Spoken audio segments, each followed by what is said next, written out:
नमस्कार, मैं ओम प्रकाश मौर्य। सुबह सुबह टहलते समय आज मुझे याद आया कि इस देश में यानी भारत देश में बेरोज़गारी बढ़ती जा रही है और बेरोज़गारी एक महामारी की तरह बीमारी है। इस बीमारी की दवा कोई डॉक्टर, कोई वैज्ञानिक, कोई प्रधानमंत्री, कोई नेता, कोई महापुरुष नहीं निकाल पा रहे हैं। मेरे समझ से मुझे ऐसा लग रहा है कि सरकार को चाहिए कि एक बेरोज़गार फंड बना करके और इसको संसद में कानून बनाकर पास करके इतना धन इकट्ठा करना चाहिए कि जितने बेरोज़गार हैं इस देश में सबको कम से कम आज के महंगाई के हिसाब से जीवन यापन के लिए खर्चा दिया जा सके, जिसमें कम से कम इस समय के महंगाई के दौर के हिसाब से प्रति व्यक्ति, प्रति बेरोज़गार 25,000 रुपया होना चाहिए। ये किया जा सकता है जब चांद और मंगल पर जाया जा सकता है, सूर्य की परिक्रमा किया जा सकता है, तो ये भी किया जा सकता है। मोदी है तो मुमकिन है, ऐसा मैंने सुना है। तो कोई ऐसा काम करने के लिए अगर सोचे चले तो कोई ऐसी समस्या नहीं है जिसका निदान न मिले। लेकिन इसके लिए अभी तक मैंने देखा कि कोई शोधकर्ता छात्र, पीएचडी के स्टूडेंट, ना ही कोई प्रवक्ता, ना ही कोई वैज्ञानिक, ना ही कोई वैद्य जो इस बीमारी की दवा निकाल सकें। और विकास के नाम पर सरकार अगर कल्याणकारी योजना चला भी रही है तो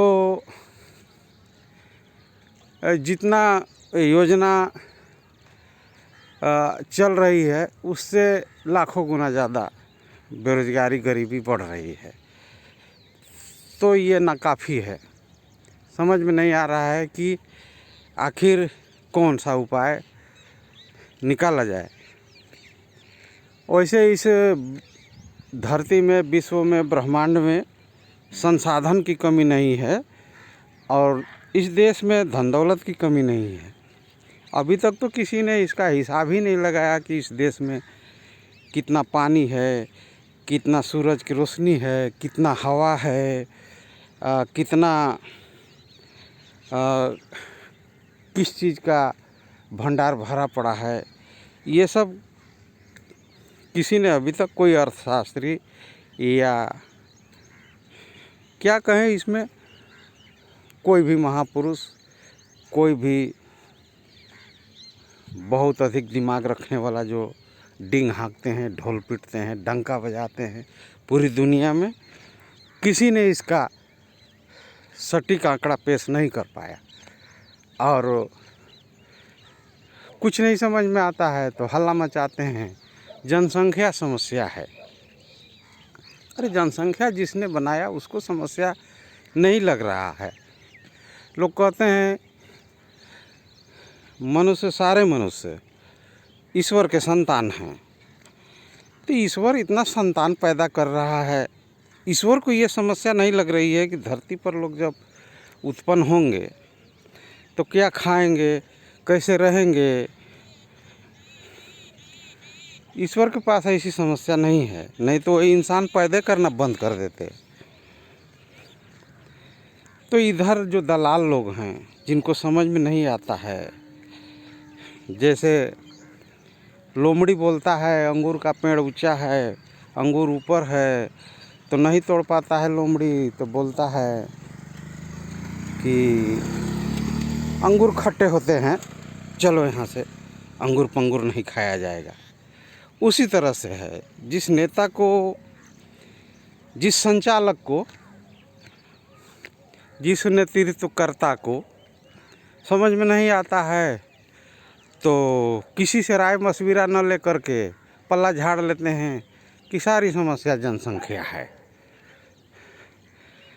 तो क्या कहा जाए, और वो ऐसे तो देखा गया है कि ऐसे लोग ही बोलते हैं।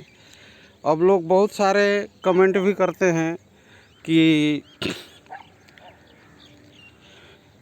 एक चाय बेचने वाला व्यक्ति बोला कि अच्छे दिन आने वाले हैं।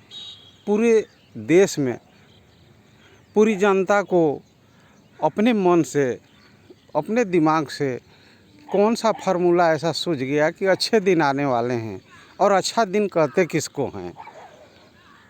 तो अभी तक तो यही देखा गया कि अच्छे और बुरे में जो फ़र्क समझते होंगे, कितने लोगों को बताने चले हैं कि अब आपका अच्छा दिन आने वाला है, अच्छे दिन आने वाले हैं। कब आएंगे, कितने दिन में आएंगे। 10 साल संचालक बन करके रहे, 10 साल नेतृत्वकर्ता बन करके रहे, और अच्छा चाय के जगह पर कड़वा चाय पिलाना शुरू कर दिए। कड़वे घूंट। 1 महीना प्रथम बार प्रधानमंत्री जब बने थे तो बोले कि 1 महीना जब हो गया तो बोल रहे हैं कि थोड़ा कड़वा घूंट लगेगा, लेकिन ऐसा करना पड़ेगा। तो जब कड़वा घूंट पिला ही रहे हैं 10 साल से, तो इसको अच्छा दिन कहेंगे कैसे। तमाम तरह की बातें हैं और लोग समझ नहीं पा रहे हैं कि किनके ऊपर कैसा भरोसा करें। एक से एक यहाँ पर गणितज्ञ आए, एक से एक वैज्ञानिक आए, ऐसे ऐसे टेक्नोलॉजी की विकास कर रहे हैं कि चांद और मंगल पर चले जा रहे हैं, यहाँ तक कि सूर्य की परिक्रमा करने चले जा रहे हैं, ऐसी ऐसी मशीन बना दे रहे हैं।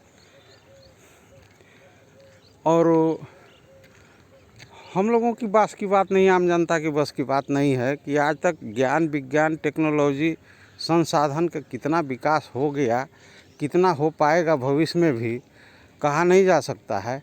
लेकिन गरीब बेरोजगार जहाँ के तहाँ ये बीमारी बढ़ती ही जा रही है। इसको ठीक करने के लिए आखिर किस पुरुष का अवतार होगा, कब होगा, किस प्रोफेसर, किस गणितज्ञ, किस डॉक्टर, किस इंजीनियर, किस वैज्ञानिक का उत्पत्ति होगा कि इसको ठीक कर पाएगा।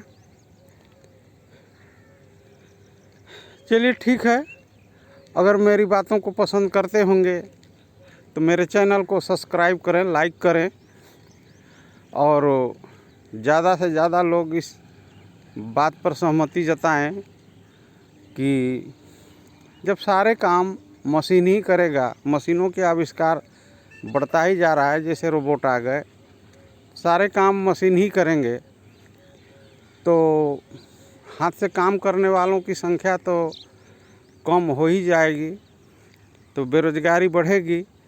लेकिन मशीन के जो उत्पादन हो रहे हैं, उस उत्पादन का ही जो धन दौलत इकट्ठा हो रहा है, उसी से सबको भरपाई किया जा सकता है। लेकिन सोच समझ आदमी बदले तब। अगर नहीं बदलेंगे तो असमानता बढ़ेगी और चारों तरफ हो हल्ला मचेगा। ये विदेशी है तो ये देसी है तो ये उस राज्य का, ऐसा झगड़ा भी हो गया है महाराष्ट्र में, गुजरात में। अरे ये बिहारी है, वो झारखंडी है, वो उत्तराखंडी है, ये सब नहीं रहेंगे तो हमारा इस राज्य में बेरोजगारी नहीं रहेगी। तो ये सब टोटमा करने से काम नहीं चलेगा। इस पर हकीकत में आना होगा। इसका निदान सोचने के लिए, इस समस्या का हल ढूंढने के लिए इस पर बहुत ही गहन अध्ययन की ज़रूरत है। धन्यवाद। अगर मेरी बातों से सहमत होंगे तो चैनल को सब्सक्राइब करें, लाइक करें और कमेंट करें। धन्यवाद।